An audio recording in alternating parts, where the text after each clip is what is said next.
Hey, all you Disney Channel fans, I am Larry Saperstein, and today I am joined, as always, by my co-host who really doesn't remember a lot of Disney Channel shows, but who's very fond of the idea of a Disney Channel show, Jacob Bellotti. How you doing? I don't think that's fair to say. I remember a lot of Disney Channel shows. I just remember them of an era. What era?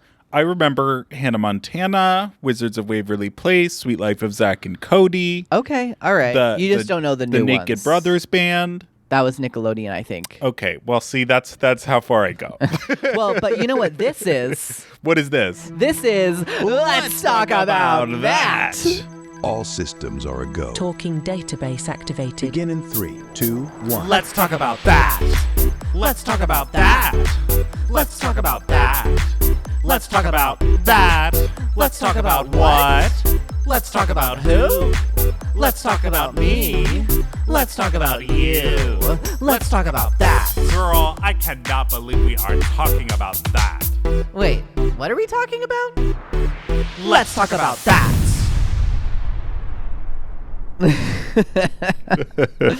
I mean, I can't even contain my excitement. We have a very exciting guest today.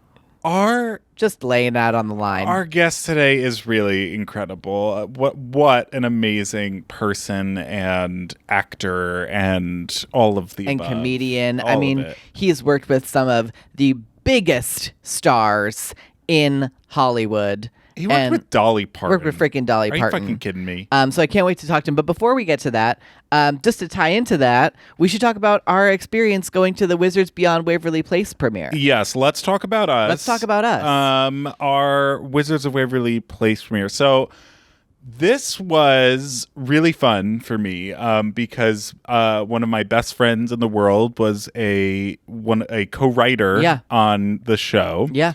She was actually my roommate in college. Shout out to Chloe Matthew.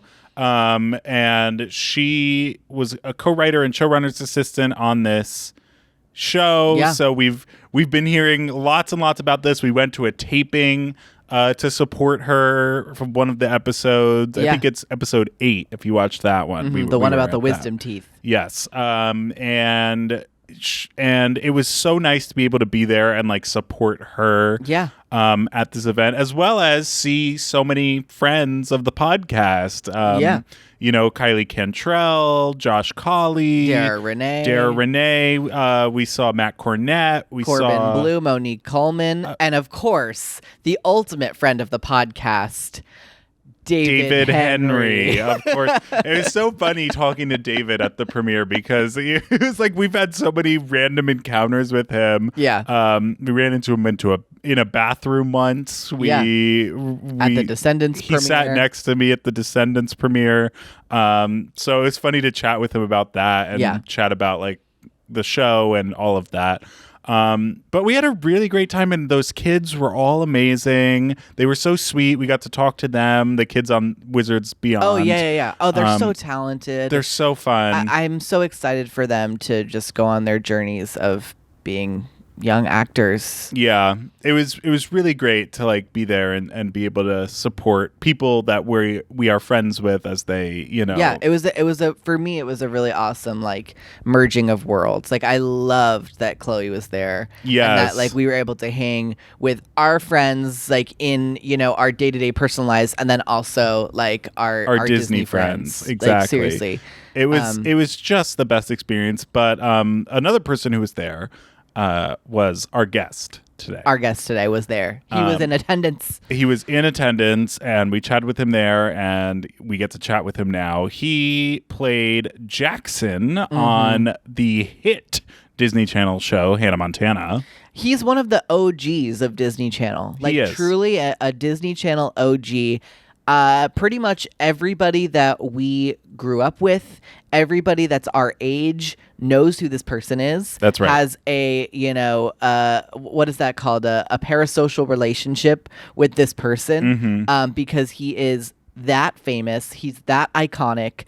He is that funny and talented, and he is gonna tell so many awesome, fun, cool OG Disney Channel stories. That's right. So please welcome to the pod, Jason Earles, right after this.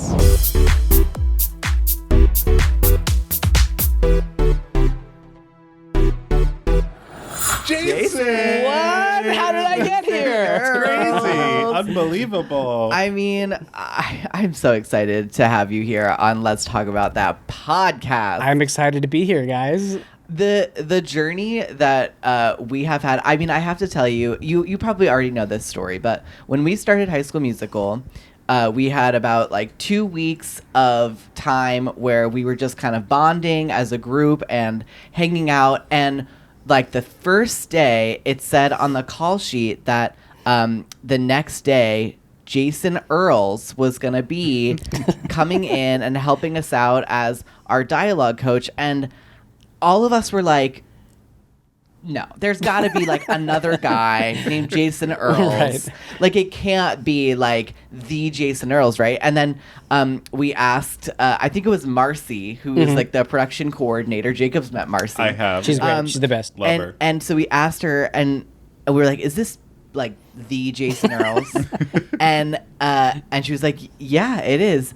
And the audible like screams of excitement. That's so funny.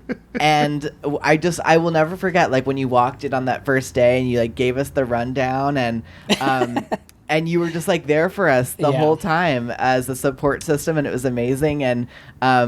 And obviously, you've done so many awesome, amazing things in your career, and we're just so excited to have you here and talk to you. That's sweet. It's very humbling. What's funny is every time I hear a story like that, I'm always like, I have such severe imposter syndrome that it just feels so silly to me that anybody would be excited that I was around. But I do remember very distinctly the first couple of days I was there. You guys had been around for a bit. We spent time in that giant conference room. Yeah. Because they would pull people for rehearsals or like, for audition things or whatever.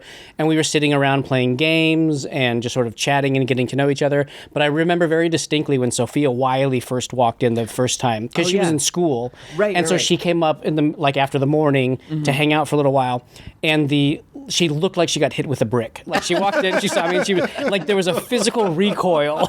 And I was like, I don't know if this girl's going to be okay or not, but but it was really sweet. And you guys were so like just welcoming and like it was a very cool, very special group from the very beginning. Yeah, I mean, especially right at the beginning, like for the majority of us, the vast majority of us, except for literally Sophia and Olivia, it was our first like big show. It was our first time being series regulars, and so I think like we were just all so open to the experience, and like it felt like every new thing that came up was just like another big excitement, and I do feel like it started with Jason Earles. That's so funny. Wait, so have you done like dialogue coaching or stuff for like other shows? No. Oh, okay. It's just High School No, I mean, Musical. like I've done like like my manager has like hooked me up with other young talent that they represent to, like if they had a big audition, like I would sort of acting coach them a little bit. Okay, gotcha. But no, the High School Musical thing came up because Judy Taylor, who used to be the VP of casting for Disney, she cast me in Hannah Montana. She was responsible for Back to the Future way back when. I mean, she's been around a long time, seen some amazing stuff. Tons of great stories. Wow. And ultimately, that's how she was the casting for you guys, right? Yeah, she was. Yeah, I mean, it was Julie Ashton. Julie Ashton was the casting director, for the but show. Judy Taylor was like at Disney Channel. But so Judy Taylor and I had lunch a couple of weeks before the show started. Oh, wow. And she said, I know this is not what you do, but we have the show coming up that we're really, really excited about. There's a ton of young, exceptionally talented kids on this show. Yeah. But a lot of them, this will be their first show. They're going to be living away from home. Yeah. And we kind of want somebody that's been there, done that, can kind of be the den mother for everyone. Yeah. Be that resource. And would you be open to going and being sort of the acting coach and just sort of like mentory, whatever. And I love Judy. I would say yes to almost anything she asked me to do. and after I met with Tim and Oliver at the time, who ran the show, I really liked the vibe and I liked what they were going for. Yeah. I have such a soft spot in my heart for the original High School Musical. Yeah. So there was a lot of things that lined up that made it seem like it would be a really cool opportunity. And then when I showed up and hung out in the conference room, I was like, this is a good choice. Was that challenging to like try something weird and different like that? The thing that's really was challenging about it is I wasn't 100% sure. I mean, I know what dialogue coaches do. Right. I don't know what acting coaches do, but this just felt kind of different. Like there was a certain amount of figuring out how I wanted to approach it on my own without like overstepping the bounds of like what the director's trying to do or what the showrunners are trying to do. Yeah. I was constantly trying to like make sure that everybody, all the actors felt safe and felt heard and like understood the direction or understood kind of what was going on in the scenes in the grand scheme of things. And going and talking to the talent about that, like some directors could feel threatened or feel like you're overstepping when you do stuff like that. Sure. So just trying to figure out that balance between being really helpful to everybody that wanted me there. You know, Disney wanted me to do a certain thing. The director wanted me to do a certain thing. Right. The actors needed a different thing. Yeah. And then so just, trying to figure out where I fit in. It took me a couple of episodes to figure out kind of when to jump in and when to let things ride. Well, that's interesting, Yeah. but like you clearly succeeded because Larry raves about you. No, I mean, I really hearing like your process with it, like it makes a lot of sense because I always felt like we started to also figure out like as the actors like when to call for you versus when to call for Tim or like like it and also you certainly helped me and I'm sure everyone in the cast like figure out things about the writing and like figure out how to start dissecting a script in that way. I mean, you were always very clear. One thing that I always like remember and feel like I learned from you is like if there was a line that was written and it was like maybe the word that or something was in it twice or maybe there was another word in place, like you would highlight, you would say actually it's and this or this, instead of sometimes actors flub and they say like and you're like, well actually but there's kind of a poetry to it and like a musicality to it that helps it feel more less jarring. And you would always highlight that for us on top of all the acting stuff. But there's sometimes I felt like in the writing, like usually if it makes it on the page, there's a pretty deliberate reason for it. Yeah. And sometimes it's hard to tell as an actor. And as an actor, you want to make things really like natural and you want to like just have it be organic and feel like it's fresh for the first time. And so some actors will go a little too far making it their own voice. Yeah. When sometimes like the actual like way that it's written is super important. And you don't necessarily know why. Do you know what I mean? Like, right. Like, so sometimes it's phrased that way because they're wanting you to play a certain awkwardness, or it seems repetitive, but like it's repetitive because there's comedy and repetition, or there's usually a reason, and sometimes there's not. Sometimes it literally is just a flub that makes it on the page. Yeah, and with enough time, I feel like I'm pretty good at identifying that. So there were some times we would be running lines and I'd be like, well, can I switch it to that? And I'd be like, my instincts are, yes, you could probably tinker with that. Yeah. But sometimes I'm like, no, this is very specific because it recalls a joke from 2 episodes ago. Yes. Yeah. And so like that phrasing mirrors something that you didn't see in this other episode. And since I saw every scene of every episode, I usually knew the context. That's true too. It's like we weren't, that's just how a show gets made, especially since it wasn't a multicam show where everyone's kind of there all the time. Yeah. Like there were definitely moments where it's like the last time I saw that joke was 2 months ago in a table read. Yeah. So it's like, and there's so many things happening every day that it is important to have that person highlighting those things and keeping us on track. I mean, and you talked about, I remember you were the first person to tell me about crossboarding. Oh yeah. Talk about that. That's a really cool, it's like actor technique. We don't do it as much in like multi-cameras just because, like I said, every week you're doing the entire episode. It's not that hard to keep track of where you're at in the story. Yeah. But if you're doing like a series that's single camera and you might be shooting scenes from multiple episodes at the same time, like understanding where you're at in the story is really, really important. Yeah. So usually I will list out every scene that you're in, and then next to it you would list everybody that's in that scene with you. Yeah. You would make next to it you would put what your attitude, where you're at, your headspace, what it is that you want, what is the challenge that you're facing in that scene. Same thing with the people in it. And then so anytime you're getting ready to shoot a scene, you would like look at your master list and be like, oh, this is like the 7th scene, and I don't know the fact that like she cheats on me yet, so like I can't play the hurt or the angst of that. So so like having this sort of rundown of all your scenes and knowing where you're at in the story makes any given preparation for what you're going to shoot that day 1,000 times easier versus just being like, wait, what am I doing in this one? Where am I at? Yeah, I could see how it would be like super easy to get confused, but it's so interesting to me, like, because I come from the unscripted world, right? Yeah. So I was like a producer on Drag Race and like lots of things Great like show, that. by the way. Yeah, thank you.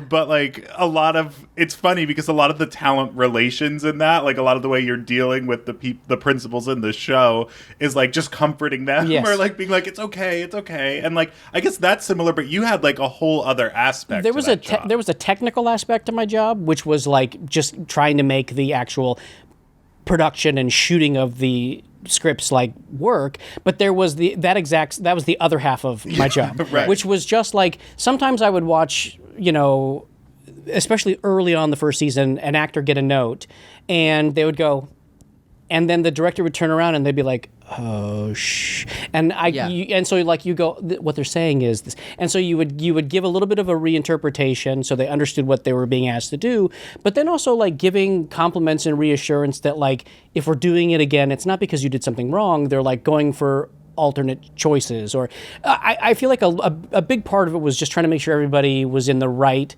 headspace to do the best work, and sometimes that was encouraging. Sometimes it was being a little hard, like, hey, you're not prepared for this. Like you haven't like gone over these lines enough. Let's run the scene a bunch of times until you feel like the words you're not searching for them. Now you can just play the intent of the scene. Right. So every actor in the show and every day basically was this puzzle of figuring out who needed what in order to be the most comfortable and give the best performance. That's a really interesting job. Yeah. Like that is like I love like the logistical aspect of like trying to figure out what works where, what do we need to do here, like all the problem solving that goes into it. It's definitely like a lot different than most jobs on set, which is I think really interesting. And I think I probably like overstepped. I mean, that probably wasn't really my responsibilities, but like I loved the show so much, and I loved all of the actors on the show so much that I just wanted the experience to be as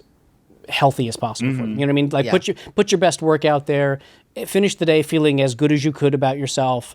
If there was any like interpersonal conflict, like see if we can sort that out. Sometimes you can, sometimes you can't, but like at least having somebody there to listen, takes some of the edge off when it comes to having to go and like, do it again the next day. And then you got to be on the show. What was like the change in dynamic there for you? There wasn't really a change in dynamic. Okay. I mean, because literally, like when I wasn't in the scenes, I was still like I was still doing the other thing. And it was. I mean, it was a little part. I think probably for me, my favorite part of that aspect of it was season 3. It was a summer camp season, right? And I played the camp director, and they were shooting that reality show, and it was Corbin Blue who was the one and Corbin and I are like old friends, but we hadn't seen each other in a long time.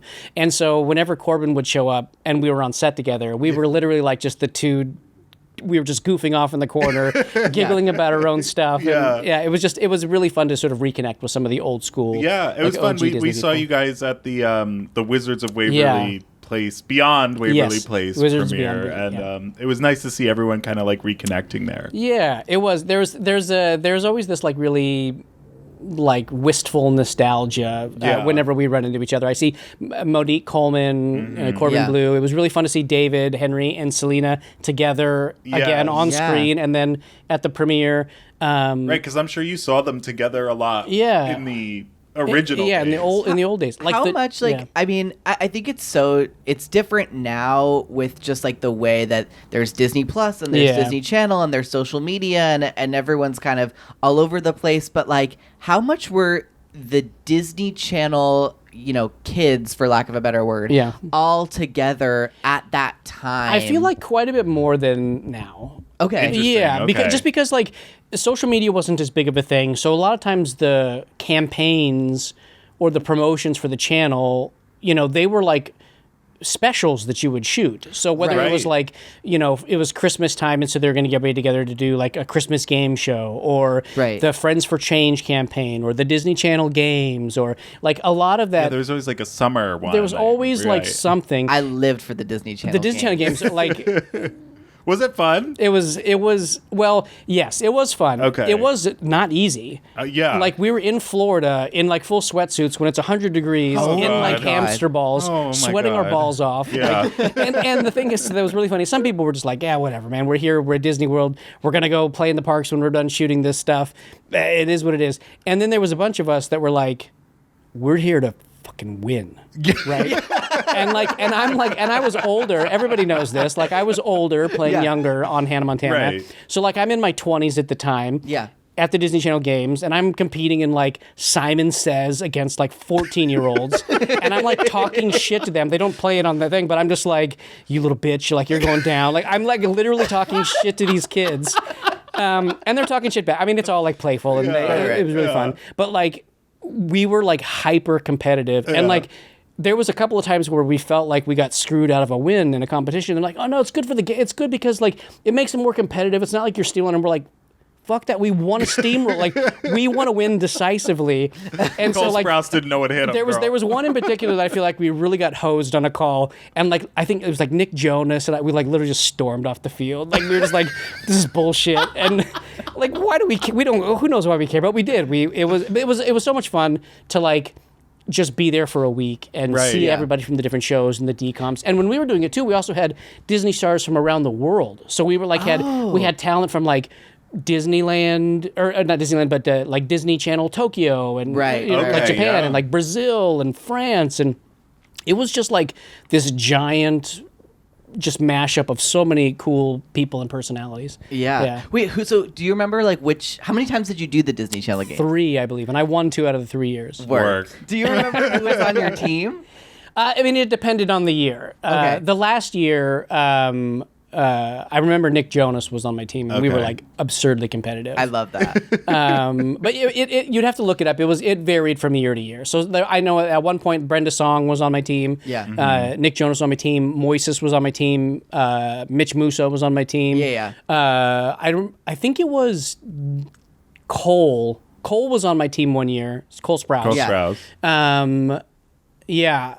It varied from year to year, but I mean, I wish that some of that stuff still happened now. Corbin and I were talking about it at the Wizards premiere, and we were like, they need to bring that shit back, and they change it from year to year, but like bring all of us old school guys back, and have us go against like the new ones, yeah. and like that could literally be its own show. It would be its own thing on Disney Plus. Like that would just be its own Disney Plus show. People would watch that. It would be so much fun. It would be really fun. That's for me. If there's one thing you could bring back outside of a Hannah reboot, it would be the Disney Channel games. I thought that was like one of the funnest things that they did. And I remember that you remember how they had DisneyChannel.com and it had all the games. Oh, I'm sure there were games with your like face little flash on them. games. Yeah. There were games with your face on them, weren't there? Yeah. I mean, I think I remember that there was a Disney Channel games game. And that gets so meta. Maybe I'm remembering wrong, but that's what I remember. And I remember that like those games being super fun. And the flash games that they used to have on the website were actually like really fun. You could do a bunch of like really cool stuff. Yeah, they were fun. This is the age of social media, and they've like gotten rid of all of that stuff. But that stuff like kind of was the way people had fun back then. I know. Like kids like really connected to all of those things. I think we were like the last generation of Disney kids that like didn't really deal with the pressures of social media. Yeah. Twitter like kind of became a thing during Hannah. Yeah. Like maybe halfway through Hannah. But even then it was like whatever. It was like group texting the country. Do you know what I mean? Right. Like, it wasn't like what it's become. And I mean, if anything, we were like the last generation of Disney stars that like paparazzi was the thing you worried about. going out and like getting chased, because that was like the Britney Spears getting like stopping traffic on Melrose. Like it was that time, and that doesn't seem to be quite the same anymore. It's really like the social media. I've never stuff. been paparazzi'd, like not once. I used to get TMZ'd like literally every time I would go to the Grove. Oh my god! And like that, it just doesn't. It's just not what it is anymore. It's just trolls online, right? Because like, everything just blowing up your social media. Everything is just so instant. There's what's that thing called? Du Moi. Do you know that? I don't know that. No. It's like it's a celebrity gossip like Instagram account. Oh, I think and people like, you know, if I saw Jason Earles on the street, I could like take a picture of Jason Earles and then send it to Du Moi, and then they would be like Jason Earles theme at, you know, event on Ventura Boulevard or whatever, you know, like it would be like that. Yeah, I've seen that for like Disneyland, because I used to go to Disneyland a lot, and there's like a specific Instagram account that would like post when celebrities were in the parks, and then that would kind of had its own thing. That's so strange. You know, like I think it's fine like when people come up for pictures, you know, like that's fine, but like taking a picture of people like from like across the way. Have you seen the like I don't know if it's Cole or Dylan, but they have like an Instagram account that was like what is this? It basically like if he saw somebody taking a covert picture of him, he would like take a covert picture of them and like post it on the thing. Oh, so it was like that's fierce. Because we ran into them at they were at Patty's in Burbank. Who? Cole and Dylan. They were? Yeah. I don't even remember this. Oh my god. You were so drunk. It was like he's way too many mimosas. My brain was fried. But and it was funny because like you could actually see them doing it. Yeah. Like they still do it, which is so funny. Okay, so Hannah Montana. Yeah. Let's talk a little bit about that. So like how did that start for you? What was the beginning of that journey? What's funny is like my Hannah Montana journey was quick. Okay. Like they had been trying to cast the Miley character for years. When Miley first auditioned, she was too young, like by several years. And it took them so long to cast the role that she ended up aging into being appropriate for playing that role. Maybe I'm wrong, but didn't she also audition for the role of Lily at first? Or is that not true? I'm not 100% sure. I feel like I just remember hearing that story. But yeah, that very well could be. I mean, I think that everybody in that age range was auditioning for everything on that, you know. Right. But so they were trying to cast that forever. And a lot of people think that she got it because Billy Ray got cast as the dad. So they were like, oh, we'll just have it's exactly. I think Billy Ray was actually the last person cast. Okay. Wow, okay. So they were like, they were looking for Miley's forever. They were looking for Jackson's forever, but since they didn't know who the sister was or the dad was, they didn't never landed on him. But they literally probably saw 1,000 people for Jackson over the same period of time. Oh my god! And then when they finally landed Miley, then that's when I had my audition. And my first audition was actually like a producer's audition because the casting director Lisa London, I had read for her for like that old movie Grandma's Boy. Oh, I don't know that movie. It's like an Adam Sandler produced, like a Hattie Madison like comedy thing.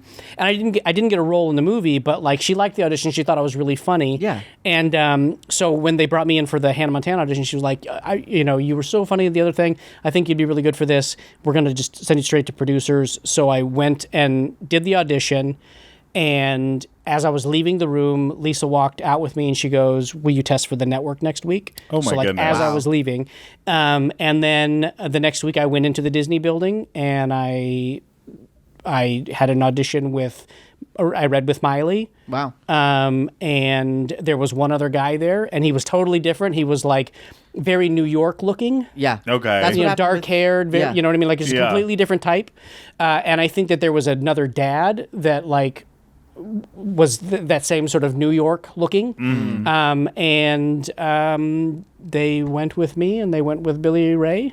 Yeah. Wow. And so I literally had 2 auditions over the course of like 2 weeks maybe, and that was my entire and then we were doing the pilot.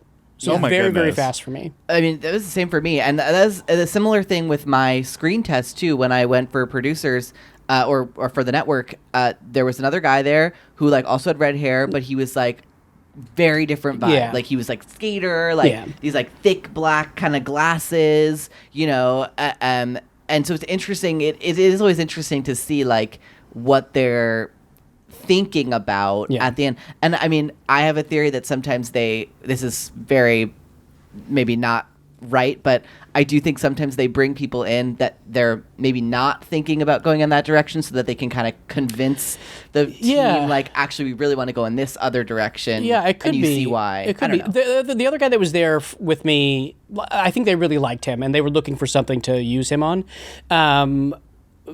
The thing, I didn't think I was going to get it, though. Like, I actually almost did an audition because I was too old. I thought I was too old for it. And also, like, the original version of Jackson, I was not particularly interested in. Yeah, wait, tell us about that. So originally, I don't know if you know, have you heard the origin of Jackson? I don't think so, no. So Jackson was Miley's older brother. Okay. But he was really, like, introverted and didn't, like, know how to process his sister's success. So he was, like, really sort of shy and, like, withdrawn.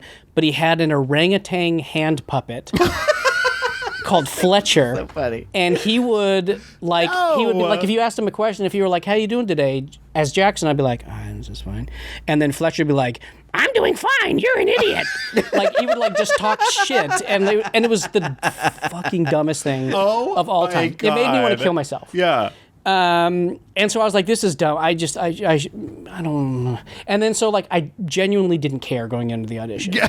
Right. There was, like, no pressure because, like, this is dumb. I'm not going to get this. Yeah. And then Lisa, she brought me in and she was like, I loved you from things. So that took some pressure off. Yeah. I walk in the room and it's like Gary Marsh and a couple of other people. Sure. And they're like, oh, 'cause I'd done a show called Phil of the Future, a couple of episodes of Phil of the Future. Yeah. Oh, cool. And so, like, when I went in, they're like, oh, Jason from dude, you're so funny. Just have fun. So, like, now they're saying that, like, oh, they already think I'm funny. Well, that's nice. Yeah, that is nice. But the reason why I didn't think I off. was going to get it is I also, like, I took a sock and I drew, like, two just eyes on it. And I just had a sock hand puppet. Oh and I my was God. like, and I was just being really obnoxious with it because I was like, this is so stupid. Yeah. Right. But like I said, as I'm leaving the room, they're like, will you test for the network? And then I show up for the network callback, have the same dirty sock. Oh my God. And the other kid that was there had a full-on, like working Puppet. like puppet. Like, it was, I saw it and I was like, I'm fucked up. Yeah. I'm like, there is no way. Like, this dude Oh my God. is like a puppet. Like, I'm so screwed. He's a ventriloquist. Like, it was amazing. And I was like, okay. And then it was going to be that until 2 days before we shot the pilot. I did the Okay, first yeah, I week, was just gonna I did the ask, first week of rehearsal with this, and actually the Fletcher, the orangutan puppet that they gave me was awesome. It was a really cool, like, it was, the bit was stupid. The puppet itself was really cool. Yeah. And so we did rehearsals for like 5 days leading up to the pilot. And there's one scene in the pilot where Miley, Billy Ray, and I are sitting around the kitchen table and we're talking. And for whatever reason, Fletcher's just sitting in the chair next to me. They didn't write him in. Because mostly probably because I'm just talking to my sister and I'm not like as introverted with her. And we just there was a bit of like that chippy talking shit to your sibling energy. Yeah. Is this the pilot that aired? This If you aired. actually watch the pilot, that scene is still in there where we're sitting around the kitchen table and we're sort of like bantering a bit. But it was that scene and the tone of that scene that they were like, that's what it is. Yeah. Okay. Do you know what I mean? Like, they're like, he doesn't need the puppet. He actually, like, if anything, this is a guy that is less impressed with her being Hannah Montana than anybody on the planet. Right. He's going Right. to treat her like a shitty little sister. Yes. And he's going to use it to his maximum benefit. Right. And so letting the dynamic play out that way, they punt Fletcher, and then 2 days later we shoot the pilot, and Jackson is who Jackson ended up being. But it was just because Miley and I had such a natural big brother, little sister, like, right. love you but hate you sort of vibe. Yeah. That that's what they wrote to, and that's what the show ended up being. I mean, that's fantastic because that's what made the show work at the end of the day, you know? I think was that's that part of what dynamic. like grounded the whole thing in reality, because the idea of like, I'm going to put on a wig and nobody's going to know who I am, it's like the whole Superman, like Clark Kent thing, Right. which is ridiculous. But I think having the fact that she really her real life problems as Miley were like real life kid problems. Yeah. Mm-hmm. And the fantasy of like getting to be a pop star as well was so aspirational. That was great.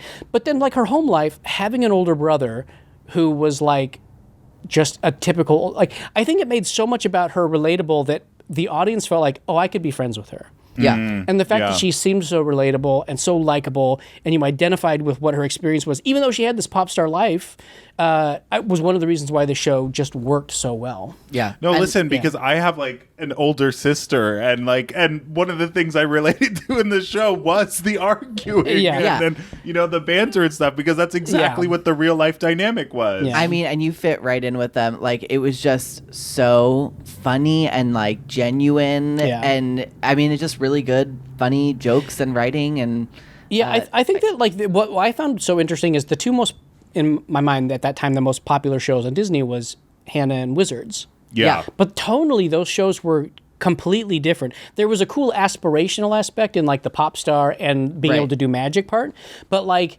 I always felt like our show, at the end of every episode, Miley learns a bit of a lesson. You know what I mean? Yeah. They have the little dad and daughter on the couch. Hey, bud, did you learn your lesson this week? And she's like, yeah, dad. And then she makes a new mistake the next week. But you feel like she's sort of inching forward morally and growing up in front of our eyes. And Wizards was like, it was so snarky and sarcastic, and Celine just didn't give a fuck, and she was just like, and it was so funny. So funny. A lot of parents were like, I'd rather let them watch Hannah because she doesn't talk back as much to her parents. Yeah. But I always thought that what a great balance between the two shows. You're getting they were different hitting kinds of children. Yeah. And Exactly. And I know that there's some kids that definitely saw themselves in Selena. Yes. That like Miley not as much, and vice versa. But I thought those two shows like complemented each other well in how tonally different they were. Yeah. All right, we'll take a little break and we'll come back in just a minute. More Disney Channel stuff with Jason Earles right after this. I'm gonna go pee. Yeah, let's go for it.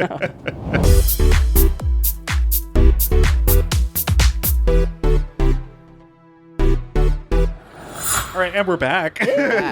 I wanted to ask a little bit about like some of the Disney Channel stuff that was happening, at the time of Hannah. So like, you guys did crossover episodes. Yeah. You guys did. My gosh, I'm still so jealous of that. You did a crossover with Sweet Life of Zack and Cody. Yeah. That's So Sweet Life of Hannah Montana. Okay, was there another one, or was that the main one? I can't remember. Gosh, we also did one with Corey in the House. Corey in the House. Yeah. Okay, yeah. That's who I was trying. We were at the Wizards Waverly Place premiere the other day, and I was trying to remember, was Jason Dolly in Corey in the House? Oh. Or no, was he just in Good Luck Charlie? That's or was a he in really good both? question. I think he was just in Good Luck Charlie, and if not, I'm sorry, Jason. I don't remember. I honestly Wait, don't remember who Charlie. Was that after Hannah Montana? That was. It was. Okay. It started after us. It was kind of like we came out, and then like Wizards came out, and then like Good Luck Charlie came out, and Somewhere in Their Sweet Life was okay. kind of at the same time. And on this thing of like the crossovers, when I look back and see like the timeline of when shows came out and when things happened, I'm always so like shocked, because being a kid, you don't realize, like, first of all, a year feels like a lifetime. Yeah. And it feels like That's So Raven came out a decade before Hannah Montana, and you're like, how is there even overlap? But then when you actually look, you're like, oh wait, Hannah Montana came out in 2006 or 7? Yeah, 7. And That's So Raven started in like 2005. Like there was only like a couple years of crossover. Yeah, I'm not even sure how much actual I don't know if Raven was like in the last year when we started or had finished right when we started. Okay. Because what's really, I don't know how interesting it is, but like when I first moved to LA to try to be an actor, I did like 3.5 years of extra work and stand-in work. I mean, like hundreds of jobs, Sure. a million different shows, and I was background on That's So Raven a bunch of times. Really? Yeah, and so that was like probably a year and a half before Hannah Montana happened. Interesting. So it was definitely like, it was like pocketed like right before and maybe just finishing up as we were. Where did you guys film? Do you know where the Netflix building is now? Yes. The one like in Hollywood? Yeah. On Oh, wow. Sunset Boulevard. Yeah. The old KTLA studios. Oh, okay. Okay. And so now what's funny is I had like a general meeting at Netflix a couple of years ago. Sure. And I was sitting in a conference room, and I kind of looked around and looked out the window, and right out the window was the soundstage that we shot Hannah Montana. Oh my goodness. in. Oh, okay. And then I would look down and I was like, I think this is where my parking spot was. Like you're It was. sitting on I top was of it. literally sitting on top of where my parking spot used to be. Wow. Just That is random. so funny. was like, Were all the Disney shows shot there? No. Or, oh, okay. No, all the other ones at the time were shot over at Las Palmas. Oh, Yes, okay. Sunset Las Palmas. And that's where we had That's our... where we did Kicking It. The show I did after Okay, Hannah okay. was at That's Las where we Palmas. used to do Drag Race, but Yeah. now it's up in like Silmar. You were right so- next to us when we were doing Kicking It. There you go. Yeah. Really? Yeah. Oh, The wow. beginning, or the That early ma- I guess that seasons. makes a lot of sense because Yeah. it's like 2009, like 2009, 10. We used to see the ladies just.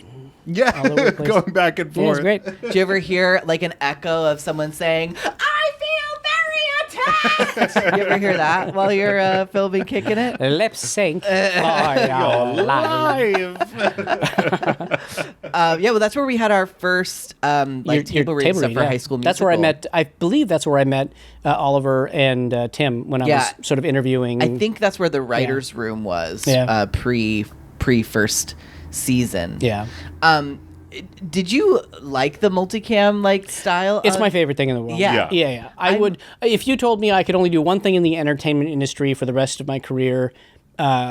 I would sacrifice everything to do another multi-camera sitcom. I think it's the funnest format. Yeah, Yeah. seems there so is. fun. Yeah. I can't believe I've never done one. It's like You would love it. You would literally. You would be like, oh, I don't want to do anything else ever. Oh again. yeah, I'm like, this is the thing that I Yeah. want to do, and I'm actually really really happy. We were just talking about this off camera, like that the multicam style like really is coming back to Disney Plus or Yeah. to Disney Channel Yeah.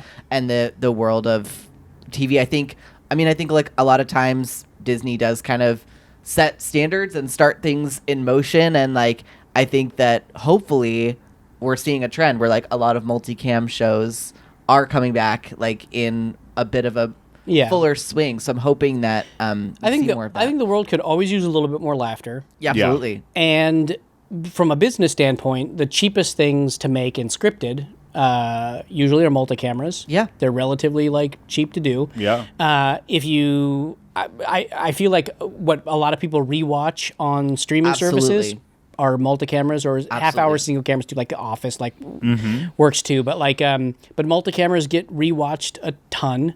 It's great bang for your buck. You know, Yeah. like I don't think there should ever be a time where multi-cameras are dead. Like there should Yeah. always Yeah. be making multi-cameras. And it's also like it's character driven. Yeah. You know, like I think that's what we're seeing in the like modern streaming age that people actually are drawn to the most is like they want to feel like there are people that they can come back to week after week after week, episode after episode, and watch 100 episodes and feel Yeah. like they're invested in like who these people are. And Yeah. that's like what a multicam sitcom kind of specializes in. yeah. And that's a lot of people's complaint right now with content is that, or I said content. Yeah, When I was content. talking about TV. Content. Oh, how horrible. yeah. The dreaded C No, word. but Yeah, when yeah. people are talking about television, like they're like, man, you wait a whole year for 8 episodes. Right. It's like, we really, it really yeah, would be I think that's actually like I feel like there's a really strong argument for why people's viewing habits are what they are. Like why do they spend all their time on TikTok and Instagram and Right. because there's ever changing new content, right?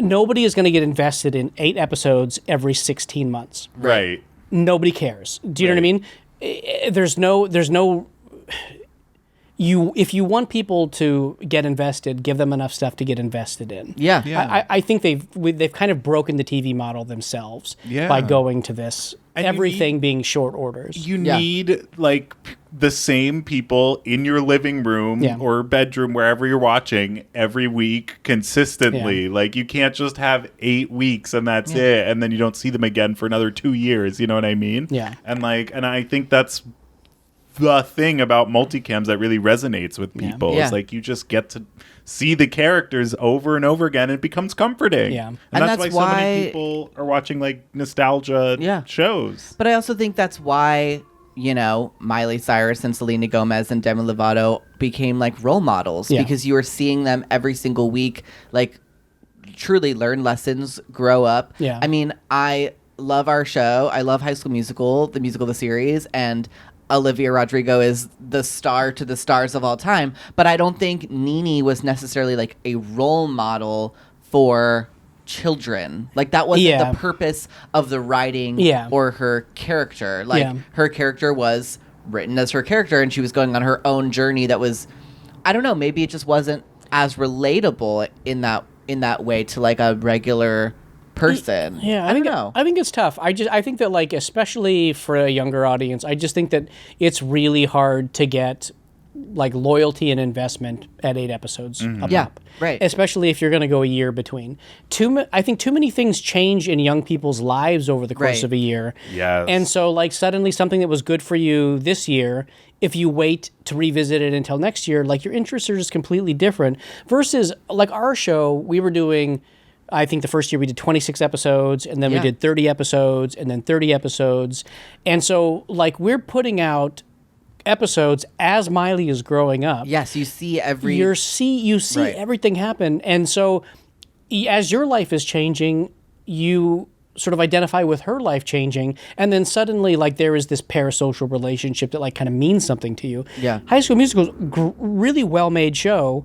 It's really tough to like identify it with a part of your life. Show. It just serves a different, like you said, like the world is different and it serves a different purpose in people's lives. Yeah. You know, it's even weird to think like when the show first came out, my mom, you know, worked in a middle school, and I went to the middle school, and like I was like a celebrity there because it was, you know, catering to those kids. Now those kids are like graduated from high school. Yeah. Like, and like they just have a completely different life. And between when season 1 came out and when season 2 came out, like, first of all, there was a pandemic, a global pandemic, and then also like, you know, a kid that'll throw a wrench in it. Yeah, but a kid that was in 7th grade when they saw season 1 is now in 9th or 10th grade when season 2 comes out. Like they're just living a completely different life. And it's you're right. Like as opposed to also that thing of like going on Disney Channel, turning it on,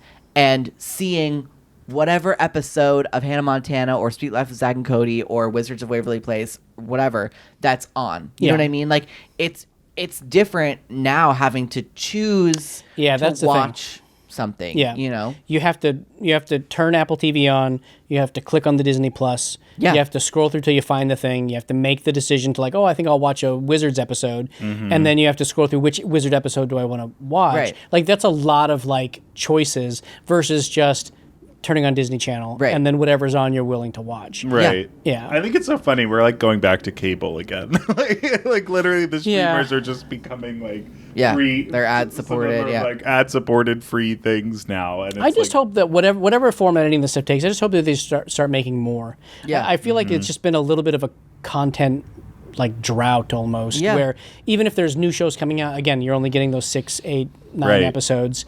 And I feel like you're always just waiting for whatever the next thing is. And this fall honestly was like the first time in a while I had felt like, oh my God, we have like a little bit of a fall lineup. Like they had Abbott Elementary, there's this new one, St. Dennis Medical, coming out, and it's like wow, there's like they're bringing a little bit of TV back, and they're 22 episodes or 25 episodes. They're not 8. And I you know, I actually really give them a lot of credit at Disney Channel for making Wizards Beyond Waverly Place. Like the first 9 episodes came out. It's 22 episodes, and it's like even though it is kind of I will say this, it's a kind of a weird airing schedule. They put 9 up. They're airing each one each week, and then once that is over, they're gonna air the rest of them only on Disney Channel, and then after they all air on Disney Channel, they're gonna drop the remaining 12 episodes on Disney Plus. Yeah, so I mean, like, I know. I'm sure that there's like a million like legal and logistical reasons for like, why things have to air where and when they get reused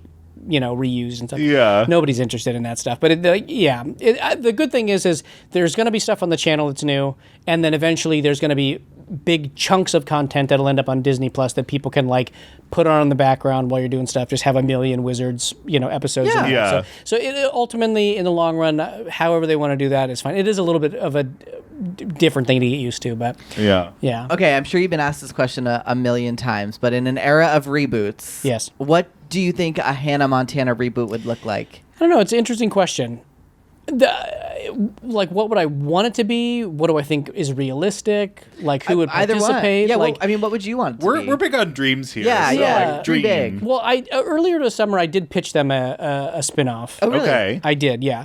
And they ultimately passed, and I don't know if it's because it wasn't exactly the idea they were looking for, Right. or if it's too similar to stuff they already have in development. Sure. Because the problem Also is possible. if you're doing stuff that's like music related, and I know that they've shot some music related pilots. Yeah.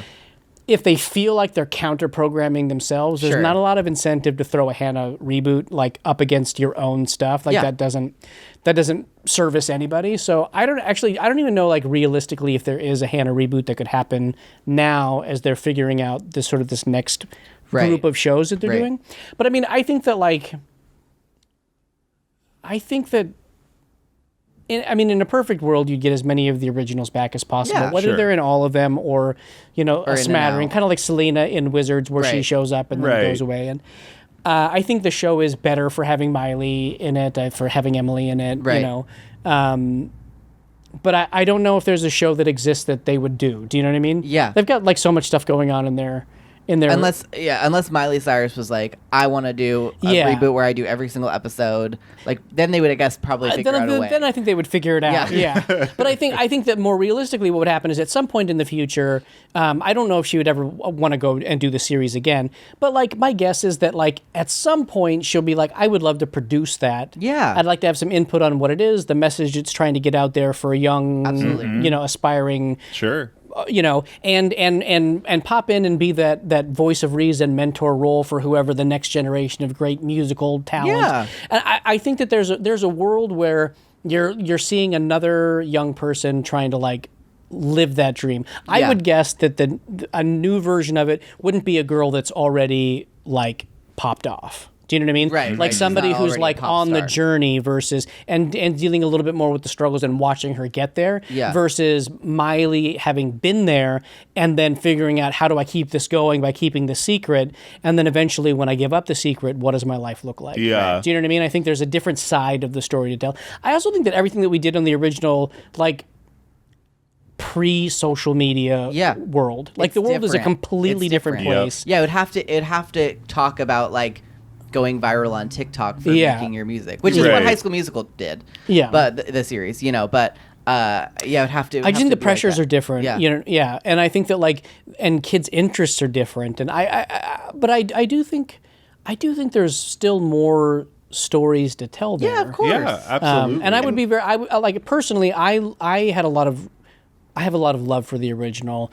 I love everyone that I worked with on the original, and if we did another. I would participate in that in whatever way people wanted me to. Yeah, because I mean- I think there's something special there. Yeah. Bucky Kentucky, the spinoff, the spinoff Bucky Kentucky. Yeah, yeah. But listen, What's funny is I actually like my version of it had a K-pop like tie Oh, into okay. it Cool. because Fun. I'm a big.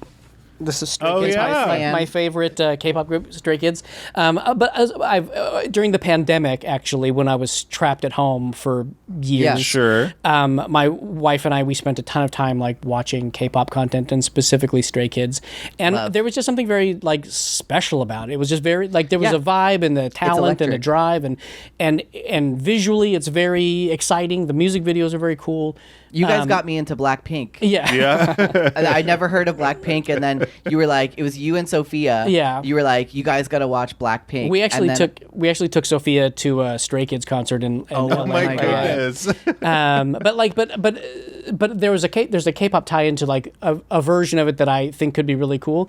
And again, now doesn't seem to be the right time. But if it circled back around at some point in the future, I think I'd be very excited. That's about that. awesome. Yeah. I mean, Okay, well, what was that? listen, I have a question that is very near and dear to me. I think we have the same Probably have the same question. question. What was it like working with Dolly Parton? Dolly Parton is legitimately the nicest human being that you will ever. I She can't is imagine she's anything different. everything that you think she is. She is. She is, and it's no bullshit. It's not artificial. Yeah. She is. Like a perfect example, when we were shooting the Hannah Montana movie in Tennessee, Yeah. I booked this other job on this super buddies. You remember like the Air Bud and like the dog movies? Yeah. I did a couple of them. And one of them was called Space Buddies. And I played this Russian dog, Sputnik, that was on the space station. And so I had to do my recording sessions while I was in Tennessee. So I go into the session, and the engineer that's doing my recording session, he asked me why I was in Tennessee, and I told him we were doing the Hannah movie. And he was like, oh, doesn't Dolly have something? Like, yeah, Dolly, she plays our godmother in the show. Was she? And she was in the movie? She wasn't in the movie. Okay. But he goes, I got a story about Dolly. She used to record stuff at this studio, way back in the day. And so I did a session with her. It was 25 years ago. And then she had recently, the year before, come in and re-recorded something else. Yeah. And she walked in and she was like, hey, Stan, how's Timmy and Sue, your kid? She remembered stuff about his family and his life. It was 20 years later. My God. She just is literally the kindest. I know I sound like I'm just blabbering and gushing and being hyperbolic. We are Dolly super but fans. she is. I think if the world is a better place for having Dolly Parton in it. It's so smart to make her the godmother. Yeah. Isn't she figure. literally? Yeah. They're Miley's old. godmother, right? Yeah. That was Yeah. real. I mean, that was such a cool tie-in and so smart. Yeah. And that's awesome that you got to have those experiences with her. Yeah. Every time she was on set, I was just like, this is a day. a core memory. Yeah. Yeah. We love her. And Dolly, we love you if you ever want to Dolly, come on. literally, there was times where we would be sitting in the living room set waiting for something. It would be between rehearsing scenes or whatever. And then Billy Ray always had his guitar. He was always just plucking stuff. Sure. And so he was just sitting on the couch and he's just plucking something, and Dolly sits next to him. And and he starts humming a little thing or whatever, and then after a few minutes, suddenly the three of them, they're just singing and playing. They have a song. They're just sing stuff. Maybe it was even Jolene, because Miley's favorite song is Jolene. Right. But they would sit there and do that, and I would just sit there and go, I cannot believe I'm sitting here watching. I would pass out. I would pass out. It's kind of like before the Hannah movie. Miley was on the set, tinkering around at the piano, and she was working on Butterfly and The Climb. Wow. So being around while that was well, she's writing happening. The Climb. Yeah. You're just Did she write that song? I don't know if she wrote it or was writing it or if she was practicing it. It's been too long and I'm too musically stupid. But just to be witnessing these things as they're happening. Yeah. I feel like I'm just the luckiest dude ever. Yeah. That's insane. Well, that was so wonderful to hear all about Disney and Hannah Montana and reminiscing. You have such an amazing insight into all of it, and you really were such a beacon of support and help while we were going through High School Musical, and it was always just so amazing to talk to you about those things and get some of these stories, and I'm glad that we can share these stories with the world. Yeah. Well, I just have to say that Larry, you're one of my all-time favorite people. But that cast is one of the most absurdly talented casts I've ever been around. Literally, it didn't matter if it was number 1 on the call sheet or number 11 that we brought in on the call.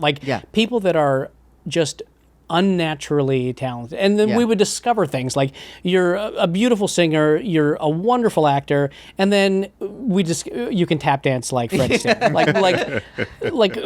And it seemed like everybody had 9 different things they could do. I can do one thing barely. And so to be around you guys, I was again, it was just like the Dolly and the Miley and of it all, watching you guys do your thing. I felt I'm just around a very special group of people, watching them discover themselves, and the next 30 years will be really cool to see. I remember them all before they became the fully realized people that they were going to become. And you guys are all just very special to me. It was a really, really cool experience, and I'm very grateful as much for that one as for Hannah or Kicking It or anything else that I did. Well, that's amazingly sweet, and I'm very grateful for you as well. Yes, and also I just want to say you don't just do one thing. You're also a comedian.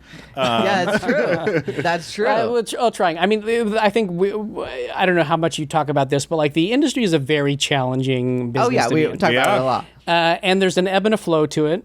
And you have very little control oftentimes over what your opportunities are. So you can sit around and you can wait for the agent to call, or you can figure something else out. And so sometimes people will write, sometimes they'll try to pursue directing, they'll whatever. And I just this last year, after talking about it for 20 years, I took a stand-up class and had a little showcase, and I've been doing open mics, and like I'm sort of slowly working my way through this stand-up circuit, trying to make a little bit of my own luck. Which is incredible. Yeah. We were supposed to see you this week, I know. and it got canceled, It and did. I'm so bummed about it. But we'll see the next We one. will come to the Yeah. next one. And I have to commend you on that, because that is by far the hardest thing to do in entertainment. It's by far the Completely. scariest thing I've ever done. It is vulnerable. It is scary. It is putting yourself I think in the front of best people. comedy usually is like very personal, so there's a certain amount of like opening up about yourself that you have to Yes. do, which is scary in its own way. And then as a guy who came from sitcoms, like if a joke doesn't work in a sitcom, you can kind of go, well, it's what they wrote. I did what I could with it. Yeah. Stand up, like if your joke craps out, that's you. Like this was you. my voice. This was my choice to say this. And if you don't think it's funny, that's a direct reflection on me. So there's a bit And you more, also know immediately. Yes, the feedback is immediate. So yeah, it's liberating, and it's really fun in a way that it's just different than anything else I've done for sure. Yeah. Well, listen, if you have a chance to go see Jason Earles Do some live, stand-up comedy. you got to go, and we will be there. We will be going. Yeah. It has been such a pleasure to have you here thanks on for the having me. podcast. Where can people find you online? I do have a Twitter that I never check. I still call Okay. it Twitter because X can eat my butt. Yep. Instagram, Real Duke of Earles is my Okay. Instagram. I am not particularly busy on it, but especially with the stand-up, I will definitely be engaging with it more. So That's amazing. Yeah. You should make a TikTok. You're like kind of big on TikTok, No, right? what's funny about TikTok is like, so Sophia Wiley, obviously a huge Yeah. deal on TikTok, and during High School Musical, like there was like sort of a TikTok side, or Jason Earle side of TikTok. Yeah. Yeah. There was like a Jason Earles Yeah, it was very moment of weird. TikTok. And so she would send me like a bunch of like stuff that was like trending, and I was like, this is crazy.